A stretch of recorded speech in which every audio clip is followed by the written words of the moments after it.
Donald Trump একটা $29 million একটা কথা বলেছিলেন। আপনি খুবই কূটনৈতিক ভাষায় শব্দ চয়ন করে তাকে ঠিক মিথ্যাবাদী না বলে আপনি বলেছিলেন যে কথার সত্যতা আপনি পান নাই। তো এইটা কি, এইটার ব্যাপারে কি কোনো ডেভেলপমেন্ট আছে? মানে এই $29 মিলিয়ন কথা কি তিনি হঠাৎ করেই বললেন, এমনি এমনি বললেন? মানে এটা কেন, কেনই বা বলতে যাবেন? বাংলাদেশ তো আসলে ডোনাল্ড ট্রাম্পের জায়গা থেকে দেখলে 186 বা 210টা দেশের একটা, মানে এই দেশ সম্পর্কে আবার একটা $29 মিলিয়ন, এটা উনি কেন বলতে যাবেন? মানে এর পিছনে কি কারণ? দেখুন, দেখুন, প্রেসিডেন্ট ডোনাল্ড ট্রাম্প কেন কোন কথা বলেছেন এটা বিচার করার যোগ্যতা আমার নেই। হুম, হুম। আমি আসলে অনেক সময় বুঝিও না উনি নিশ্চয়ই কোনো কারণে সেটা বলেছেন। তবে আমি আমাদের এখানে যারা এটা নিয়ে নাড়াচাড়া করেন তারা দেখেছেন যে আমার তো কোনো মেকানিজম নাই এটা চেক করার মতো। হুম, তারা দেখেছেন যে আসলে এরকম কোনো কিছু ঘটনা ঘটেনি যে দুইজন ব্যক্তিকে এই টাকা দিয়ে দেওয়া হয়েছে ইত্যাদি ইত্যাদি। আমরা হুম। সেই অনুযায়ী যে আমরা যেটুকু আহ, দেখতে পেয়েছি সেটুকুই কিন্তু আমার বক্তব্যের মধ্যে, আমাদের মিনিস্ট্রির বক্তব্যের মধ্যে আছে, এর চেয়ে বেশি কিছু না।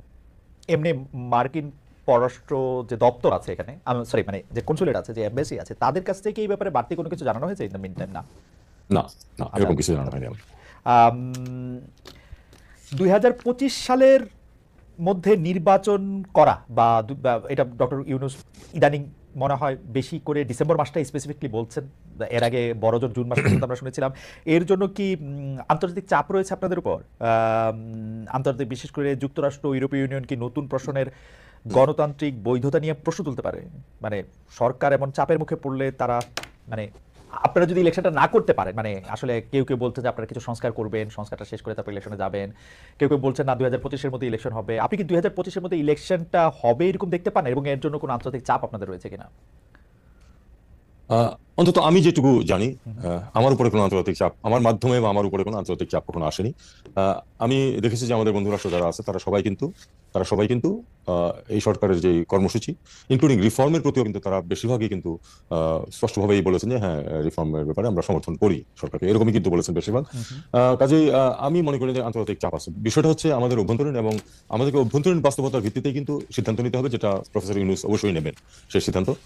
আমি নিচে আমার নিজের অবস্থান থেকে আমি আসলে বলতে পারবো না যে কবে নির্বাচন হবে, কারণ এটার জন্য আরো অনেকে জড়িত আছেন এর মধ্যে, এবং চূড়ান্ত সিদ্ধান্ত তো অবশ্যই প্রফেসর ইউনূস নেবেন। আর সেই সাথে আরেকটা জিনিস আমাদেরকে বুঝতে হবে যে আসলে তো সংস্কার কতটুকু হবে না হবে সে নিয়ে বেশ কিছু কমিশন ছিল, তারা তাদের মতামত দিয়েছেন, তাদের রিকমেন্ডেশন দিয়েছেন। সেটা নিয়ে এখন নেগোসিয়েশন চলছে আহ, রাজনৈতিক দলগুলোর সাথেও। হুম। তো আমি মনে করি যে এই নেগোসিয়েশনে দেশের জন্য যেটা ভালো সেটাই বের হয়ে আসবে। এবং মূল জিনিসটা হচ্ছে যে আম, এই সরকারের আলটিমেট লক্ষ্য তো হচ্ছে একটি নির্বাচন অনুষ্ঠান করে নির্বাচিত ব্যক্তিদের হাতে ক্ষমতা হস্তান্তর করে যাওয়া, এটাই তো আমাদের হুম। আলটিমেট উদ্দেশ্য, যে অন্তর্বর্তী সরকার হিসেবে তাই দাঁড়ায়। এবং আমরা সেটা করতেই বদ্ধপরিকর। এখন প্রশ্নটা হচ্ছে সময় কতটুকু লাগবে, আগে কতটুকু রিফর্ম হবে, পরে কতটুকু হবে ইত্যাদি। এটা নিয়ে আমি মনে করি যে বাংলাদেশের মানুষ সাধারণত এসব বিষয়ে ভুল করে না। হুম। আমি দৃঢ়ভাবে বিশ্বাস করি যে আলাপ আলোচনার মাধ্যমে এটা একটা সুন্দর পথ বেরিয়ে আসবে, এবং আমরা একটা ভালো নির্বাচন করে তাদের কাছে ক্ষমতা হস্তান্তর করে চলে যেতে পারবো। আমি গতকাল একটা রেকর্ডেড অনুষ্ঠান দেখছিলাম। আপনি জানেন যে তৃতীয় মাত্রা স্বনামধন্য উপস্থাপক জনাব জিলুর রহমান ভাই এটা বলতেছিলেন যে খুব মানে এটা তার পার্সোনাল অনুষ্ঠান, সেই জন্য পার্সোনাল ওপিনিয়নই উনি দিচ্ছিলেন, কিন্তু খুব মানে বলে না, খুব জোর দিয়ে বলছিলেন যে এই সরকার আসলে আরো 3-4 বছর ক্ষমতায় থাকতে চায়।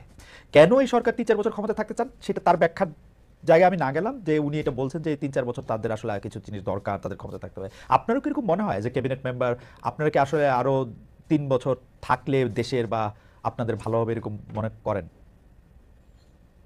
এটা খুব থিওরিটিক্যাল প্রশ্ন হয়ে গেল। জিল্লুর রহমান কেন এটা বলেছেন সেটা উনি বলতে পারবেন, এটা তো আমি বলতে পারবো না। আম, প্রশ্নটা খুব থিওরিটিক্যাল হয়ে গেল। হুম। আমি এরকম থিওরিটিক্যাল প্রশ্নে যেতে চাই না। আসলে আমার কথা হচ্ছে যে আলাপ আলোচনার মাধ্যমে বেরিয়ে আসবে যে কত তাড়াতাড়ি নির্বাচন করা সম্ভব, এবং সেটাই আমাদের এই সরকারের লক্ষ্য বলে আমি মনে করি। আহ, একটু রোহিঙ্গা প্রসঙ্গে আসি, যে ভবিষ্যতে রোহিঙ্গাদের ফেরত পাঠানো সম্ভব করতে বাংলাদেশ ও মিয়ানমারের মধ্যে জাতিসংঘের যেটা মানবিক করিডোর আর আরাকান আর্মির সঙ্গে সংলাপের বিষয়ে আপনি আমাদের কিছু বলবেন কিনা? আশরাফ প্রধানকে যে গ্রেপ্তার করা হলো, তার সঙ্গে এর একটা সম্পর্ক রয়েছে কিনা? দেখুন, আপনারা জানেন যে মিয়ানমার বা রাখাইন পরিস্থিতি কিন্তু অত্যন্ত জটিল আকার ধারণ করেছে। জটিল আকার ধারণ করেছে এই কারণে যে আমরা অত্যন্ত ধৈর্যের সাথে, আমি মনে করি যে ধৈর্যটা একটু হয়তো বেশি হয়ে গেছে আমাদের। আমরা অত্যন্ত ধৈর্যের সাথে দীর্ঘদিন ধরে কিন্তু মিয়ানমারের মিলিটারি সরকারের সাথে এবং তার আগে আধা মিলিটারি সরকারের সাথে কিন্তু আমরা আলাপ আলোচনা চালিয়ে যাচ্ছিলাম এই লোকগুলিকে, এই অত্যন্ত হতভাগ্য মানুষগুলিকে যেন তাদের স্বাভাবিক জীবনযাত্রা ফিরিয়ে দেওয়া যায়, তাদের দেশে গিয়ে তারা তাদের জীবনযাত্রা নির্বাহ করতে পারেন। ফলাফল এ যাবৎ শূন্য। এর মধ্যে কিন্তু আপনার বাস্তব পরিস্থিতির বিরাট বিরাট পরিবর্তন হয়ে গেছে। সেটা হলো যে 3 বছর আগে তো ওখানে শুরু হয়েছে গৃহযুদ্ধ, এবং গৃহযুদ্ধের ফলে কিন্তু বিভিন্ন ধরনের পরিবর্তন হয়ে গেছে বাস্তবতা।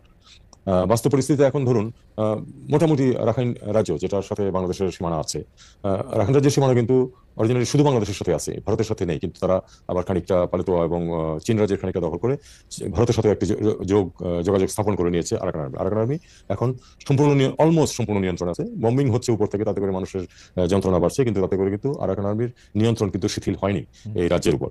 কাজে এখন বাস্তবতা হচ্ছে যে আরাকান আর্মি ডিসাইড করবে যে এখানে কি হবে না হবে। এমনকি যদি একসময় তো এই গৃহযুদ্ধ পরিস্থিতি শেষ হবে এবং তখন সেটেল ডাউন করবে, যখন করবে তখনও কিন্তু Arakan army will B a major power, major arbiter, যে এই রোহিঙ্গাদের নিয়ে এবং আরাকান রাজ্যে কি হবে না হবে। তারা কিন্তু যদি একটা ইয়াও হয়, একটা ওখানে যদি একটা স্বায়ত্তশাসনও হয়, তারা কিন্তু অনেক কিছু ডিসাইড করবে। কাজে তাদের সাথে আমাদেরকে আলটিমেটলি নেগোশিয়েট করতেই হবে।